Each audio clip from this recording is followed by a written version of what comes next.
Hello, hello, hello. Welcome back to the podcast. This one is going to be a quick but juicy episode for you. I'm going to be talking all about the one word that you are going to want to work to just diminish, to get rid of your daily vocabulary. And let me tell you, when I did this practice I'm going to share with you, I was amazed by how many times I used this word. Welcome to the Permission Slip podcast, where I, empowerment coach, mindset expert, and holistic nutritionist Carmen share with you the tools, conversations, and resources you need to write your own permission slip, take massive action, and become obsessed with your own life. Let's get started. So let's just dive right into this because this is so important. The words that we speak to ourselves when we're thinking actually really drive our behaviors. They drive our thoughts, and they either give us energy or they diminish and take away our energy. And if you've been following me for any time now, you know, I always talk about protecting your energy. Instead of relying on planning your day based on the time slots that you have available, because we all know that that shit doesn't work. We never get all the things done in the time that we have available because of our energy. So we start off each morning, if we had a good night's sleep, we didn't drink a bunch of alcohol the night before, if we felt good the day before, we're feeling good, and we start off with energy and motivation in the morning. And then things start coming at us, whether we realize it or not. It could be subconscious, or it could be the thoughts that we're saying to ourselves, things happening in our external environments that just start draining our energy. Maybe you hopped on social media and you saw something that you didn't realize that you kind of judged or compared yourself to first thing in the morning, and that drained your energy. Then maybe there was something you needed to attend to with your family, something that didn't go right, or as you had expected, that drains your energy. You fix your hair for the day and it just doesn't look right. That drains your energy. You get in the car, there's traffic, someone cuts you off, that drains your energy. Do you see where I'm going with this? All these little things just drain your energy. When you sit down in your office space, whether you're working from home or in a corporate office or at your business, you sit down and you have all of your notifications on. And so you're constantly getting bombarded and distracted. That's draining your energy. Then not to mention the thoughts that you're thinking. And now I'm going to share with you this word.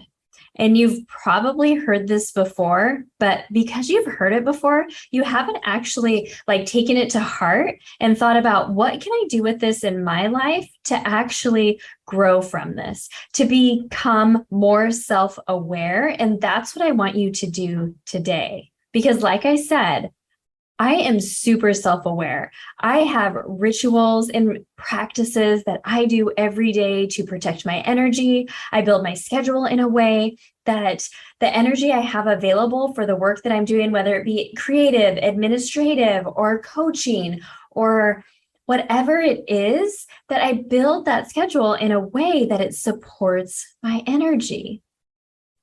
And so the word that kept coming up for me, and I started counting actually how many times I was using it throughout the day, either speaking it out loud to someone else or saying it to myself, is the word should. So there's a saying out there that's like, stop shoulding yourself to get to death, right? So think about how many times you say, I should do this. For example, you go into the bathroom and you get something out of the drawer. I should clean the drawer out, but you take no action on it. Drains your energy. You allow notifications on your phone and you read the email, and instead of answering it right away, forwarding it and asking for help, or deleting it, which means taking action on it right away, you should respond, but then you don't. And so that drains your energy. That also builds on your stress and your overwhelm. Maybe there's a task that you need to do. I should go to the grocery store now, but doing these other things are so much more important. So I should. And so that's going to be something for later. Do you see where I'm going with this? And what I want you to start doing, I want you to just take one full day, do like a notes on your phone, maybe keep a little index card and a little pen or something with you in your purse, and make just tally marks, however many times you use the word should. Because let me tell you, I was in double digits and I was thinking that I was actually so much more self-aware than this. And what happens is I'm super aligned in the morning. I do my morning rituals. If you want to hear more about that, please let me know. Shoot me a DM on Instagram. But they keep me like really high vibe and aligned in this very flow state. And I've built my day in a way that I'm going to be protecting my energy. Now, not every day is perfect, but this is a way that I can truly design and love the life that I'm living. And it just makes me so excited to be able to live my life this way. However, there was still so many shoulds that I had. It was so interesting. And so what it comes down to is replacing that with an actual decision and then taking action on it. So what do I mean by that? Like, let's use the bathroom drawer, for example. You open it, you get something out. I should reorganize that. In that moment, you recognize that, oh my gosh, I just used should. So day one, when you're doing this practice, I just want you to keep tally of the things that you're shoulding yourself with. And then the next day, you can actually start taking action on that, because the level of growth doesn't happen until we make ourselves aware. So once we make ourselves aware, then what we can do is start believing that if we make these changes and start making the changes, that it's going to make a difference in our life. And when we start doing that consistently over and over again, then it becomes part of who we are, like our culture. It becomes part of us. It's authentic to us. So that growth model, again, is like becoming aware, believing that it's going to work for you because you're trying it out, you're getting curious and going for it. And then you become part of your culture and part of your every single day. So day one is just being aware. Now, day two, what I want you to do is actually do this. So back to that bathroom example, I just wanted to make sure that I'm being super clear on this, because this is going to be life-changing for you if you do this small thing, I promise you. So bathroom example, you open it, you say, okay, I should clean out the drawer. In that moment, you just tell yourself like, no, should is not an option for me. So what I'm going to do is make a decision on this. Am I going to clean it out or not? No or yes. So let's say that yes, but there is no capacity to clean out that drawer today. What I want you to do is immediately go to your brain dump worksheet. If you don't know the brain dump worksheet, I'll put a link for the Be the Light Transformational Journal that has a brain dump worksheet each and every week that really helps you stay out of stress and overwhelm and make sure that you're focusing on the most important task each day and not trying to do everything on the same day, because that shit never works. And I want you to write it down. The other thing that you can do if you're not using a brain dump worksheet is to pull up your calendar. When are you going to have the capacity, the energy, not necessarily just the time? And don't be filling in time that you have white space carved in or rest time carved in. Find some space where you're going to have the capacity to do that. And it doesn't even have to be that week. It could be like 3 weeks down the road. So next time when you open the bathroom drawer, and you tell yourself, I should clean this out, you can remind yourself, actually, I'm going to be doing that in 3 weeks. And so that thought becomes less and less and less, and it's not draining your energy, and it's not causing stress and overwhelm. And you're just going to continue doing this throughout the day. You make the decision immediately. And the questions that you can use are the same questions on the brain dump worksheet.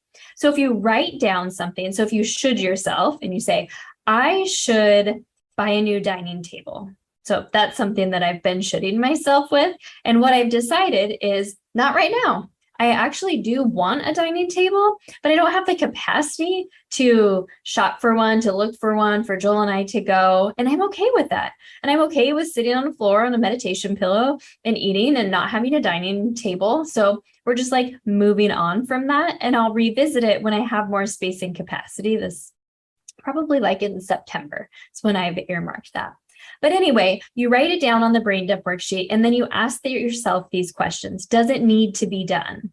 Because sometimes we're doing things just because we've always done them, and they don't actually need to be done. The second question is, does it need to be done this week? And if it doesn't need to be done this week, then you can put it off until another week.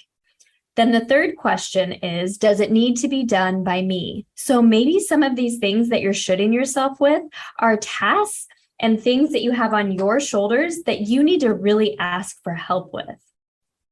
So here we go. So if you said, no, it doesn't need to be done this week, and it doesn't need to be done by me, make sure when you're asking for help, you're asking early and often. So for me, maybe I would be asking Joel to do something.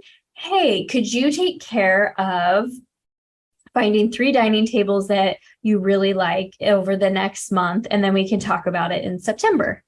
So that way, then he can come to me with the ones he likes and we can talk about it. And maybe it's going to be done because he's going to pick out the most amazing dining table. So that's the practice that I want you to try out this week. And I can tell you, it is really eye-opening when you realize how many times you're saying, I should do something, how much of an energy drain that is, and how much it's adding to your stress and your overwhelm. So I hope you enjoyed this super quick episode and this practice, and I want to hear from you. So make sure, as always, you are sharing this with someone and tagging me on Instagram so we can chat a little bit more about shooting ourselves to death and how this made a change for you in your life. Thank you so much for joining me, and I will chat with you next week.